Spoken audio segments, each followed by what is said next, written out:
দেখুন, আমি অনেকবার বলেছি, আবার আজকে আপনার সামনে বলছি, আমি মমতা বন্দ্যোপাধ্যায়কে দেখে দল করি, তার চলার পথকে অনুসরণ করে আমি দলটা করি। মমতা বন্দ্যোপাধ্যায় হচ্ছে সততার প্রতীক।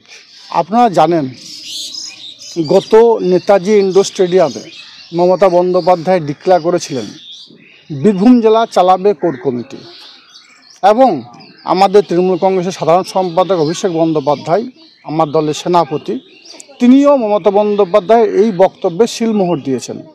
স্বভাবতই জেলা কমিটি বা জেলার কোনো সাংগঠনিক কর্মসূচি হওয়ার আগে আমার মনে হয় কোর কমিটির বৈঠক হওয়া একান্ত প্রয়োজন আছে।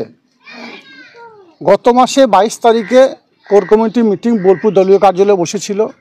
তারপর 19/4/2025 সিউড়ি দলীয় কার্যালয়ে কোর কমিটি মিটিং হওয়ার সম্ভাবনা ছিল।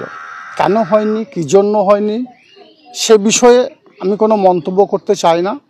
কিন্তু দিনের শেষে একটাই কথা বলবো, এটা মমতা বন্দ্যোপাধ্যায়কে অমান্য করা হচ্ছে। দলের সর্বোচ্চ নেত্রী তিনি যখন বলেছেন কোর কমিটি মিটিং করে সারা বীরভূম জেলার যে রাজনৈতিক কর্মসূচিগুলো আছে সেগুলো নেওয়া প্রয়োজন আছে, তাই কোর কমিটি মিটিং যেহেতু হয়নি, সেহেতু দলীয় কোনো কর্মসূচিতে বা জেলার কোনো কর্মসূচিতে আমি অংশগ্রহণ করব না। আমি বীরভূম জেলার সভাধিপতি আসনে আছি। মাননীয় মুখ্যমন্ত্রী মাননীয় মমতা বন্দ্যোপাধ্যায় এবং আমাদের সেনাপতি অভিষেক বন্দ্যোপাধ্যায় আমাকে বসিয়েছেন। আমি সভাধিপতির আসনে বসে জেলার উন্নয়নের স্বার্থে সর্বদা নিজেকে নিযুক্ত রাখার চেষ্টা করি, সেটাই করে যাব। মানে কোর কমিটির বৈঠক না হলে মানে কোনো জেলা মিটিংয়ে আপনি যাবেন না? অবশ্যই। মমতা বন্দ্যোপাধ্যায় স্বয়ং তিনি বলেছেন বীরভূম জেলা চালাবে কোর কমিটি।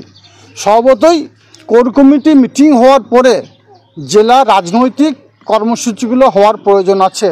যেহেতু জেলা কোর কমিটি এখন হয়নি, তাই দলীয় কোনো কর্মসূচিতে আমি অংশগ্রহণ করব না।